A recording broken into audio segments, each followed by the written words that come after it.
Good morning, and welcome to the 217th meeting of the National Council for the Arts. Please note that this meeting is being recorded, and an archived copy will be available on our website, arts.gov. Dear friends, the Senior Advisor to the National Endowment for the Arts, Mary Ann Carter. Thank you, Christine. Sorry about the short delay. We were having technical issues, but as Christine said, I'm Mary Ann Carter, Senior Advisor at the National Endowment for the Arts, and this is the 217th meeting of the National Council on the Arts, and I have just gavelled it into session. Thank you for being here. Welcome to the members of our National Council on the Arts, our staff here at the National Endowment for the Arts, and members of the public. Thank you again for being with us today. Present online today from our council are the members of the National Council of the Arts are Keenan Ahmed of New York, Vita Becker of Navajo Nation, Bruce Carter of Florida, Gretchen Gonzalez Davidson of Michigan, Maria de Leon of Texas, Aaron Dworkin of Michigan, Paul Hodes of Maine, Emil Kang of New York, Connie Williams of Pennsylvania, and Ronnie Ramaswamy of Minnesota. Thank you all for being here. First, for our order of business, can I get a motion to approve the minutes of the July 2025 council meeting? I make the motion. Second. Thank you, Bruce. Is there a second? Second. Thank you, Paul. Appreciate that. Now I would like to introduce Tony Chauveaux. He is our Deputy Chair for Programs and Partnerships at the NEA. This is probably a familiar name to many of you. This is Tony's third deployment at the NEA. He was here during my previous tenure. He is such a calm and steady hand, and I'm so happy to have him back here. And I also want to introduce our new Head of Government Affairs and Public Affairs. His name is Bo Bryant. He served those same roles at AmeriCorps, and we are so happy to have him here as well. And I have known both of them for a long time. Bo, almost 30 years, Tony, a good decade. And I can't tell you how happy I am to have them both here at the agency with us. And Tony, will you take it away now, please? Thank you, Mary Ann. It's good to be back. Good morning, council members. We will proceed with the application review section of the agenda. The tally of votes will be announced at the end of today's session. The council will be voting by ballot today on award recommendations in two funding areas: grants for arts projects and national initiatives. These funding recommendations are found in the corresponding sections of the council book. For your vote to be tallied, you must be joining the meeting via video conference or on the telephone at the time of the motion, discussion, and vote. Council members, you must email your votes to Kim Jefferson in this category immediately at the conclusion of this part of the meeting. Council members' affiliations are recorded in the council book and will be attached to your ballots. And each member has been provided an opportunity to update this information prior to the meeting. Council members are recorded as not voting on applications with which they are affiliated. The list becomes part of the agency's official record. May I have a motion to consider the recommended grants under grants for arts projects and national initiatives in the council book?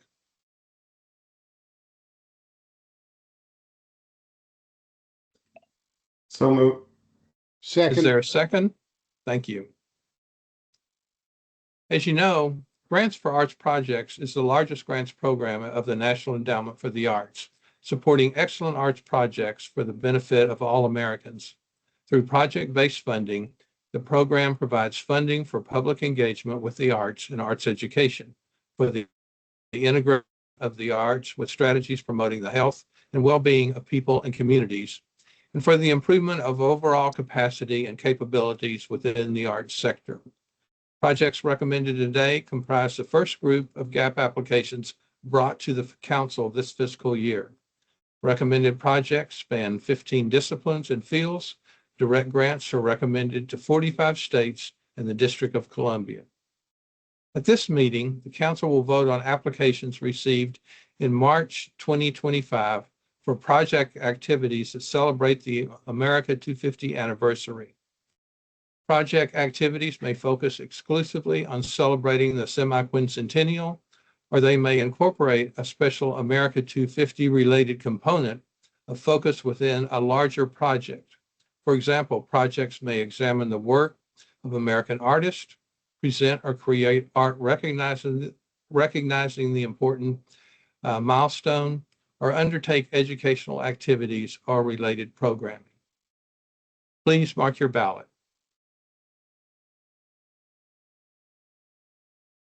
Next, we'll turn to national initiatives. National initiatives support a wide variety of projects of national and fieldwide significance.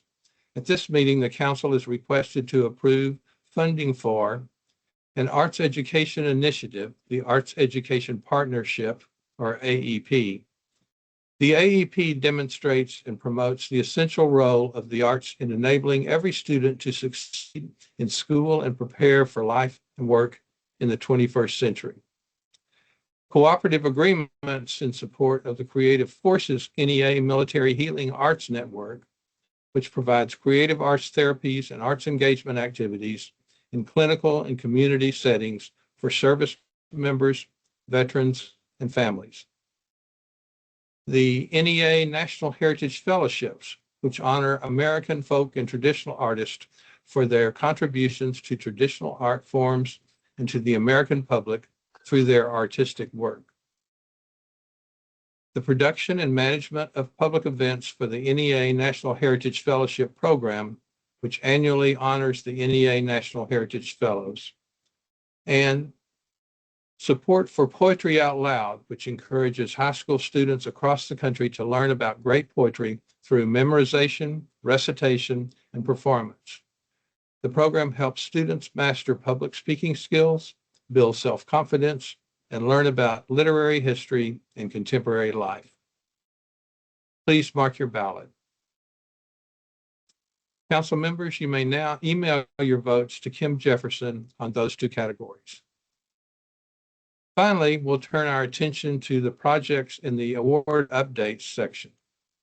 These grants are under the chairman's delegated authority and are brought to the council's attention at this meeting, but no vote is necessary.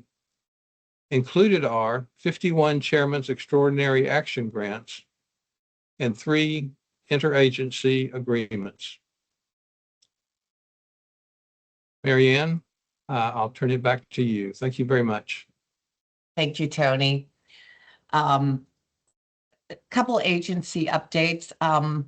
Obviously, this is now our third virtual council meeting. I know everyone here is eager to do these in person again, so I'm hoping next year, once we sort of get through all this, that we start going different places again, bringing the council here to Washington. We actually had a great program ready for this time. We thought it would be here in DC, and unfortunately we ended up having to do it virtually again. But believe me, we are looking and hoping to get back on the road and do these council meetings in person. I think they're really important, and I think it's really important that we travel and we see what the money we provide to grantees, to actually see that money in action. I know that in the past, when we've done that, the council members have been very what happens, and to be able to go into each of the different states and regions and bring government to the people, I think is always beneficial. So hoping we get back to that very soon. We have remained open during the shutdown, as obviously you know. We have sufficient funds to stay open, hopefully. throughout this process. No one knows when it will end, but we feel pretty confident that we're in good shape. And just also a quick note that no one here has been furloughed. Obviously, we're a much smaller staff than we were at the beginning of the year, but we're small and mighty and strong, as I say often. And so everyone has put on dual hats. And so everything is still getting achieved. And, you know, I say it often, but probably not often enough. I'm really proud of the staff here. I'm proud of this team. I'm proud how much they care about the mission and their willingness to always put in the work that needs to get done. So going through a bunch of the things that we have been working on, obviously America 250, as Tony mentioned. We are, the National Endowment for the Arts is an ex officio member of the America 250 Commission. So we have woven in America 250, or the semi-quincentennial celebration, if you will, throughout our programs and our grant making, again, as Tony just alluded to. So last June, we announced a special grant opportunity for art projects that celebrate one or more of the national heroes in the executive order Building the National Garden of Heroes. So the National Endowment for the Arts was named a key partner in that executive order, and we are working with our sister agency, the National Endowment for the Humanities, on this effort. Through a grant program at NEH, they are commissioning the statues. And so our project will celebrate the range of the heroes listed in the executive order. So through a wide variety of artistic formats, from newly commissioned works to world premiere productions to community art activities, we will celebrate the heroes listed in the garden in art programming ways. We are in the process of awarding these grants, and so stay tuned for an announcement on those later this year. The nice thing is we have got a very nice range of applications, and so this is spread nicely across the U.S. with quite a diverse range of activities.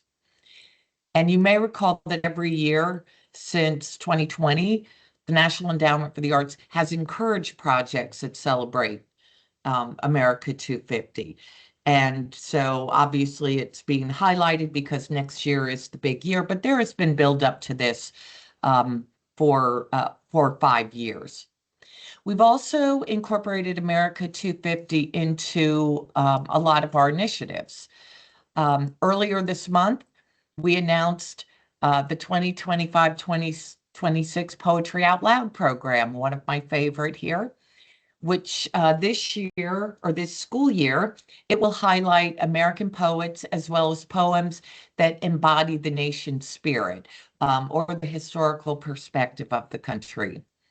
Earlier this year, we also announced, or actually yesterday, we announced next year's Big Read theme, which will also be America 250, and it will include books, fiction and nonfiction, classic and contemporary.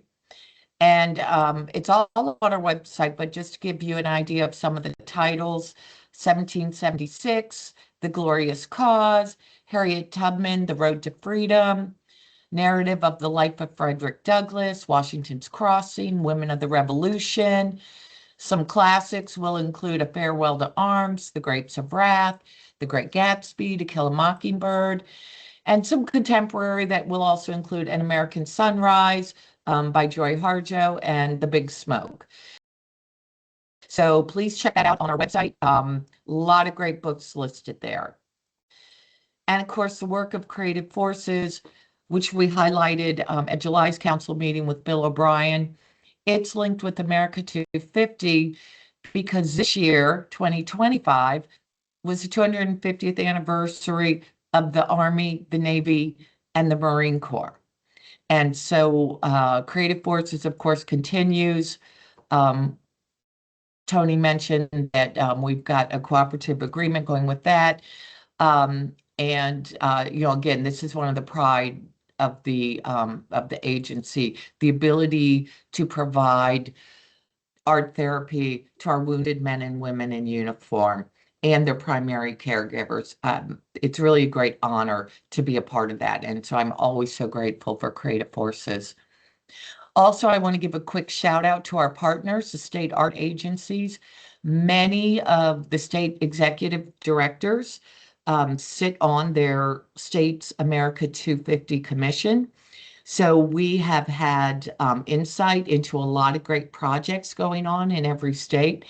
And so thank you to all of you for that. And I will just say on America 250, stay tuned for more announcements.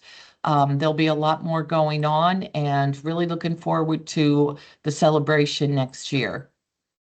And then a couple of things at the agency, some highlights since we last met. We celebrated our 2025 National Heritage Fellows in Washington, D.C. In a beautiful evening at the Library of Congress, we honored 6 individuals and 1 ensemble, highlighting, as usual, each recipient's unique artistic contribution to our nation's heritage. And it was a great event. I hope everyone listening has gone to at least one of those Heritage Fellow events. They're really magnificent, and the idea of preserving what makes this country great is really important. Also in September, we released a report which has been several years in the making on the state of arts and culture assets at HBCUs and how these programs and facilities help prepare students for the workforce. I'm proud of the work our agency has done that directly engages with HBCUs. Back in 2019, during President Trump's first term, he put out an executive order that basically stated, make sure HBCUs, HSIs, tribal colleges know what federal resources are available to them. So we took that to heart. And we did direct outreach. And in fact, the White House initiative on HBCUs awarded the NEA with the Public Partnership Award for all the outreach that we did. This new report, Hidden in Plain Sight, Activating the Arts and Creative Workforce Development at Historically Black Colleges and Universities, is a great resource both for HBCUs, but for funders also looking to enhance their support of students who are pursuing art and culture careers. Of particular interest, the report includes an analysis and a state-by-state guide to high-growth arts and cultural industries and the occupations in states where HBCUs are located.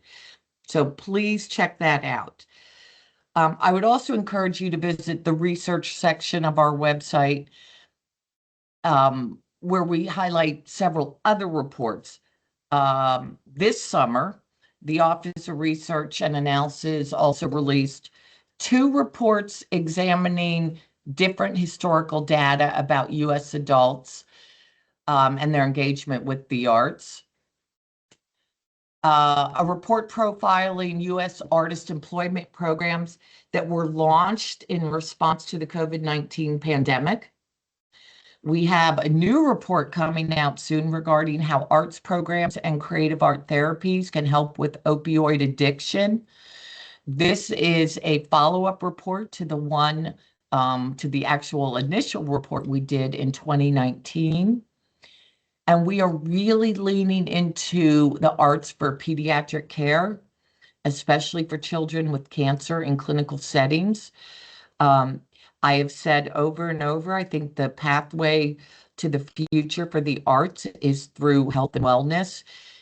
And this agency is doing everything we can to be a leader in that field. And I thank our research department for continuously finding great partners to team up with, to study the impact of arts programming and art therapies in the health field.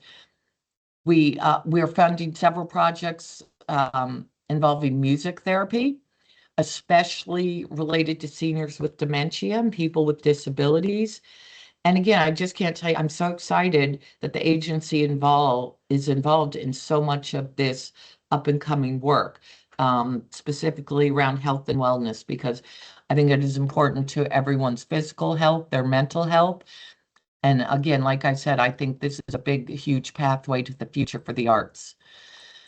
So thank you. So that is my update for the agency. As the final piece of business, I am pleased to announce that the National Council on the Arts has reviewed the applications presented to them, and that a tally of the council members' ballots revealed that all recommendations for funding have passed. So thank you, council. Appreciate your work as always. And the 217th meeting of the National Council on the Arts is now adjourned. Thank you.